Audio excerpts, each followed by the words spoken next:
Magandang araw po sa aking mga minamahal na kababayan, Luzon, Visayas at Mindanao.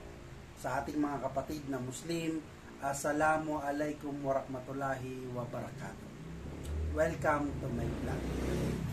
Narito na naman po tayong muli para sumagot sa ating mga katanungan. Pero bago yan, sa mga hindi pa nag-subscribe, pwede po bang pakiclick muna ang ating subscribe button? Salamat po. Para sa mga nanonood ng vlog natin ngayon, ang tatalakayin natin ngayon ay tungkol sa mga politiko. Opo. Ayan. Dahil nalalapit na ang halalan, na dito tayo sa mga politiko. So, marami na naman pong nais tumakbo sa ating nalalapit na halalan. Ano po? So, pag-usapan natin yan habang maaga pa.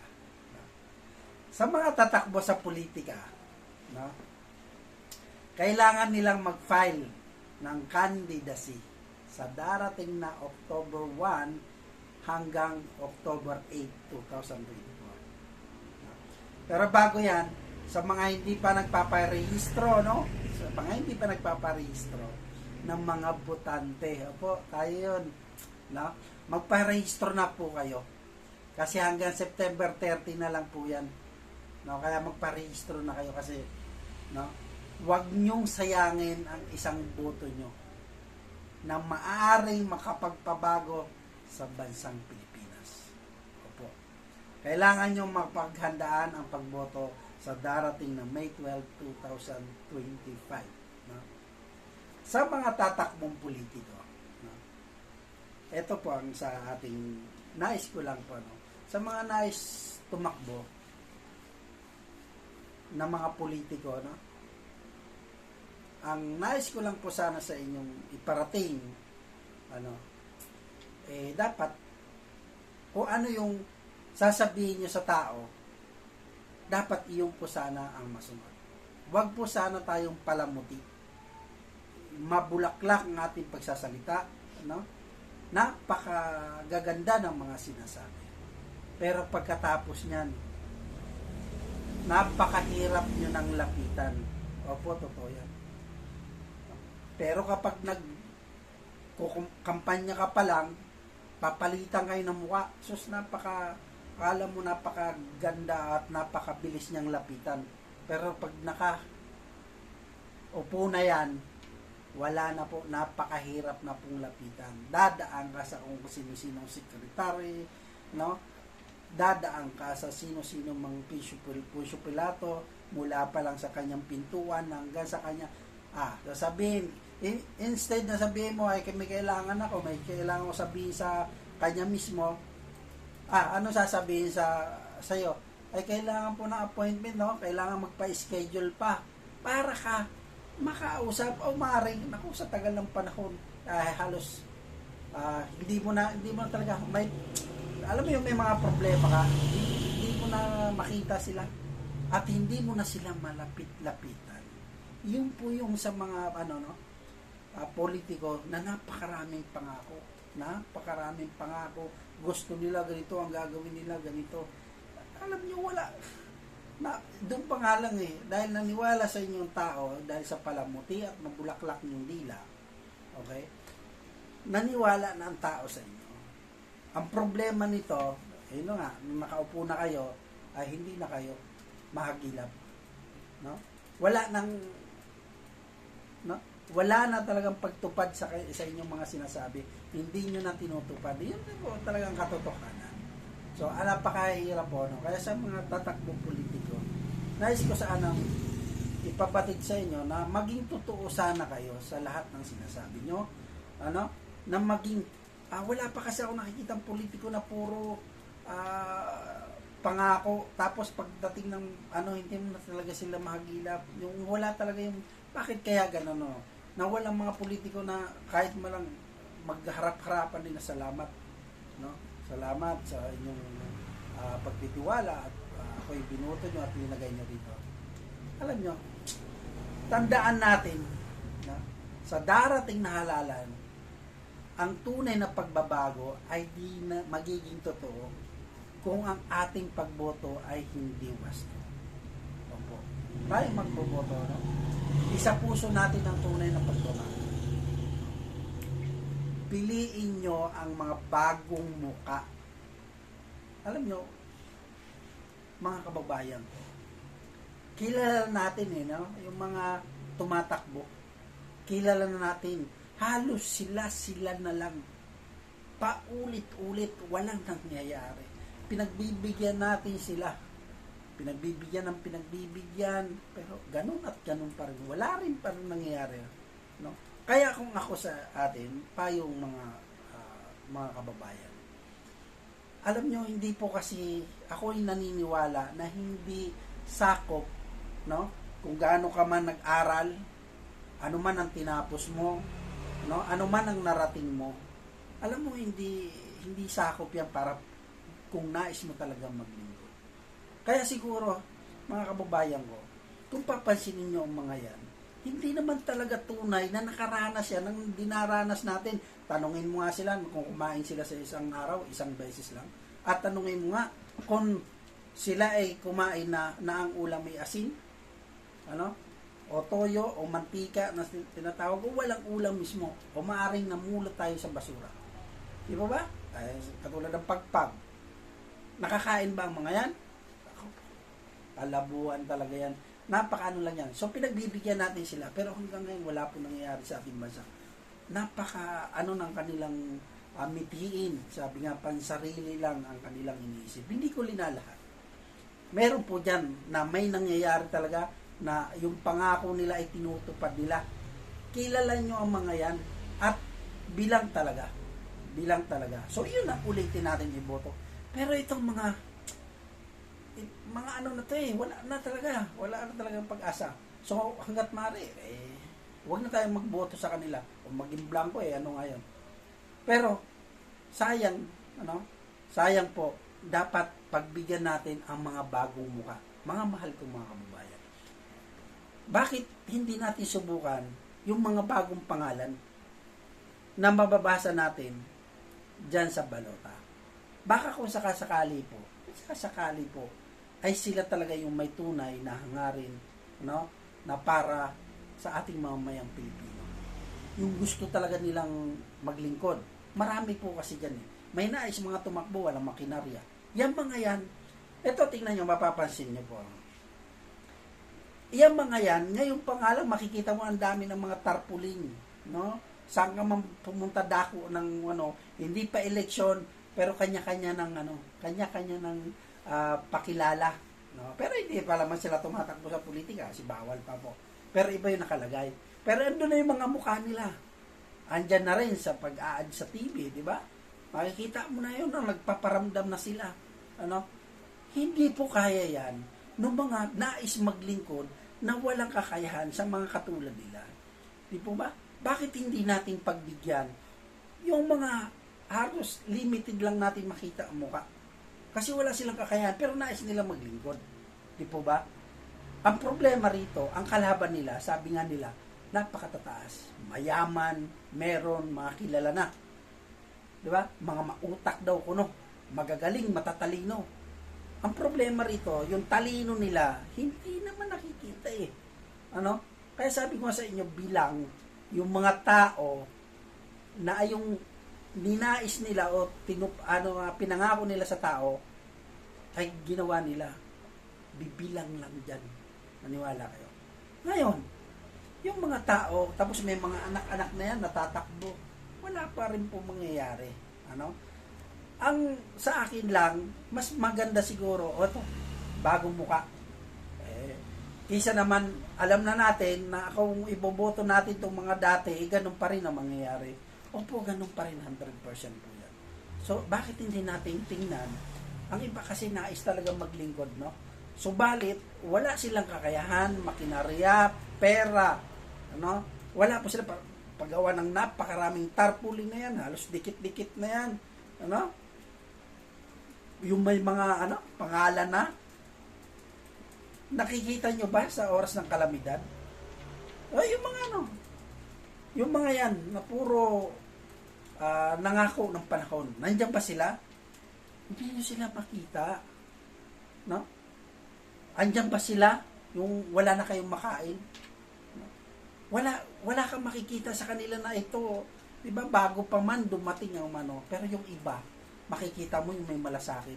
Andyan na kaagad na ura-urada. Ngayon, ang tanong ko sa inyo ito, mga mahal kong mga kababayan, lalo na sa mga may mga edad, no? Yung may mga sakit na seniors, nadala ba kayo sa mga ospital? Libre ba kayo? 'Di ba? Ito po, yung mga may edad na, starting 60, sabihin natin 60 years old, meron ba ang gobyerno sa atin na nagpapahalaga para sa kanila hanggang ang buhay nila ay matamasa nila sa maayos, no? Hanggang sa kanilang kamatayan, no? Wala ba? Alam niyo, mga mahal kong mga kababayan, ito yung nais kong ipakita sa inyo. Na yung sila, okay, na matatanda na, ano ba ang gobyerno natin, especially ang daming paulit-ulit na yung tumatakbo, na makikita mo bangayan, awayan, silipan, di ba? Pero yung paglingkod sa bayan, wala na po. Hindi na po yan nila napapansin, kasi nakapag-upo na eh. Kanya-kanya sila, ikaw, itong pundo mo, ganitong away-away sila. Ngayon, napapansin pa ba nila ang mamayang Pilipino? Lalo mga katulad natin naghihirap, wala na po silang pagpansin, no? Especially, ang ating mga mahal na seniors. Ay hanggat maaari po, ipadama natin, tayong mga gobyerno, ipadama natin sa kanila habang sila'y malakas pa. Pero wala po yan.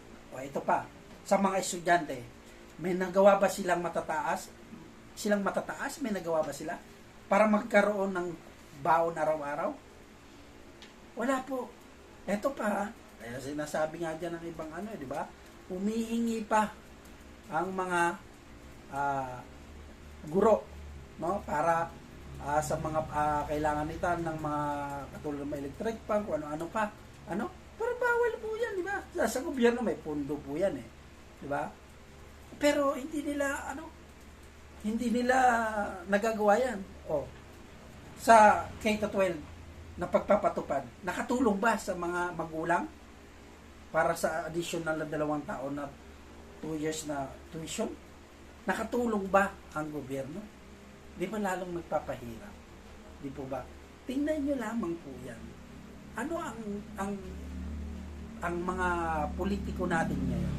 Kaya nais ko, mga kababayan, bigyan nyo po ng susi. Ano po yung susi? No? Subukan natin yung mga bago. Pag sa balota, may nakita tayo, kilala. Alam kaagad natin kung itong baguhan. Hindi ko naman nakikita sa TV to pero may pangalan. Hindi ko nakikita mga tarpaulin nito. Sa halos buong Pilipinas, hindi ko nakikita. No? Pero bakit nais tumakbo nito? Baka ito yung nais maglingkod talaga sa inyo. Alam niyo po, tandaan niyo mga kababayan, ang tunay na magaling, sila yung tahimik lang. Opo, totoo yan. Tahimik lang sila. Unang-una, ang sabi nila, ay sige, wala akong makinarya. Diba? Marami nga dyan na maaaring pagtawanan ka, ano ba utak nito? Ano ba nakain nito? Bakit ka tatakbo? Diba? Ngayon, ito pala, nagnais na tumakbo dahil gusto niya ng tunay na pagbabago. No? Grabe. Ano ang gusto niyo sa iyo mo? Ito may magagaling, no? May mabunga nga dyan, ang gagaling. No? Ang gagaling magsalita. Pero kung titingnan mo, walang mga utak. Kasi bakit?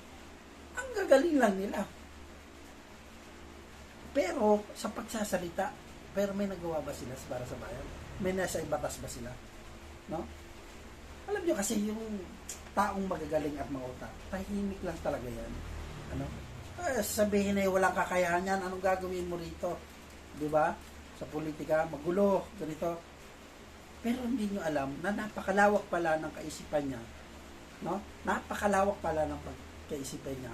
Gusto niyang makita ng taong bayan na hindi lahat ng ito, huwag nyo nang iboto itong, Diyos ko, nakakaano lang talaga, no? Alam nyo ang tagumpay ng ating bansa. Grabe. Kasi kung titingnan mo, Yung mga taong magagaling at mautak, tahimik lang yan. Kasi ang tagumpay ang nagpapakilala para sa kanila. No? Ibig sabihin, wala man silang makinarya, pero pag nanalo yan, no? Especially, tingnan nyo po, ang mga nais tumakbo na walang nais maglingkod, alam nyo kung anong sikreto? Yung independent lang sila. Yung wala silang kasama. Ang iba kasi dyan, ito, kilalang samahan, sasama, di ba? Yung iba dyan, yung grupo, ito, yung sabi nga, yung partido, no? Diyan mo makikita yung mga Pilipino. Kapag ang isang malakas na partido, lilipatan yan, balingbing, ang tawag ko dyan, no? Kasi, dito, malakas dito tayo, di ba? Kasi ayaw nilang mawala, dyan sa linya na yan, ayaw nilang mawala sa politika, kung saan sila nais nila. Gusto nila hindi sila matanggal. Di ba? Naglilipatan yan, kahit kalaban yan, magiging kakampi.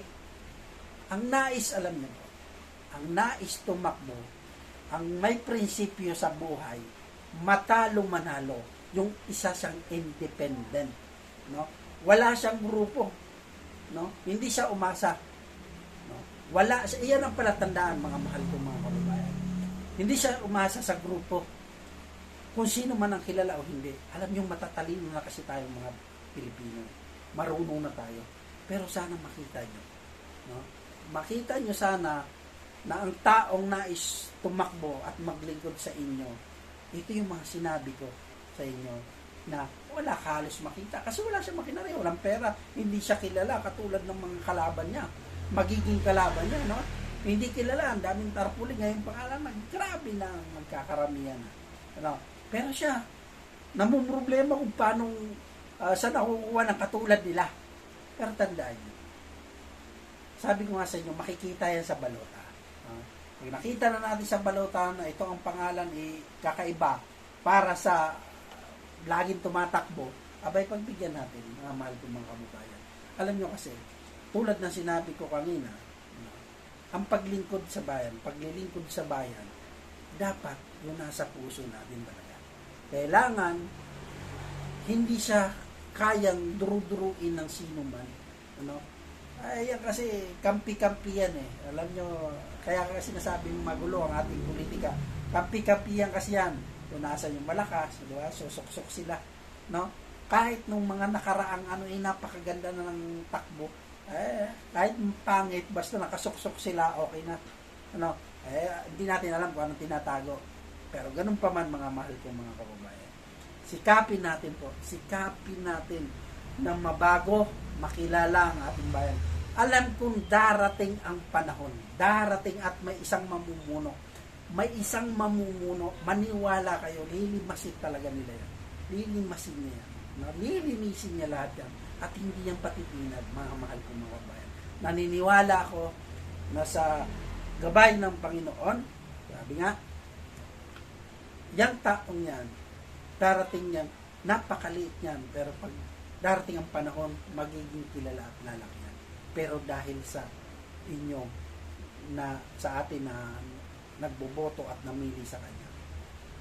Sana isa yan na mayroon tayong isang makikita kang isang plataforma. Ito, tingnan yung mga mahal kong mga kababayan.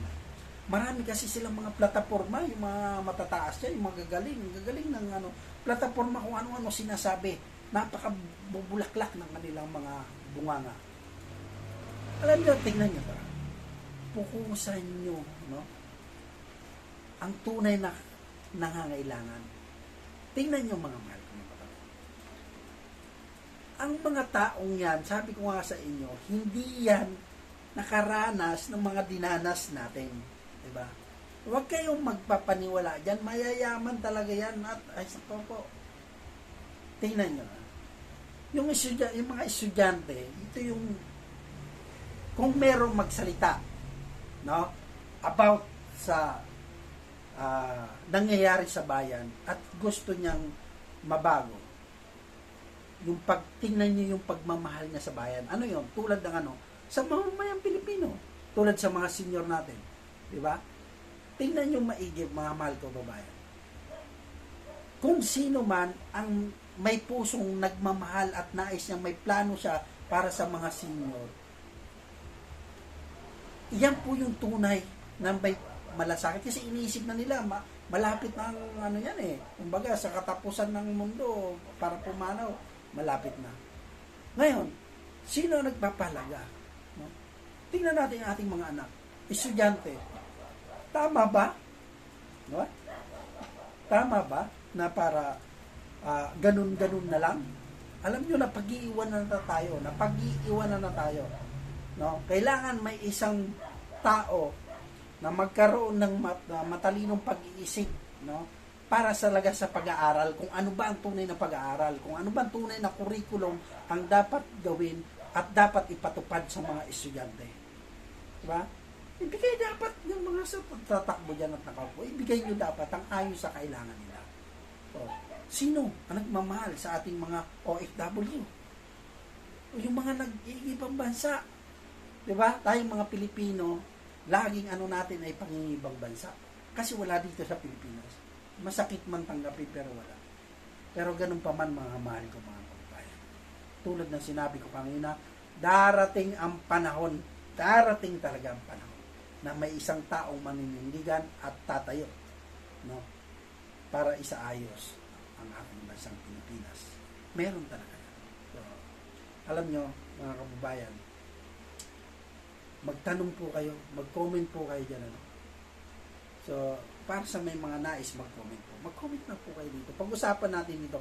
Mga mahal ko mga kababayan, ito kasi next year, butuhan na.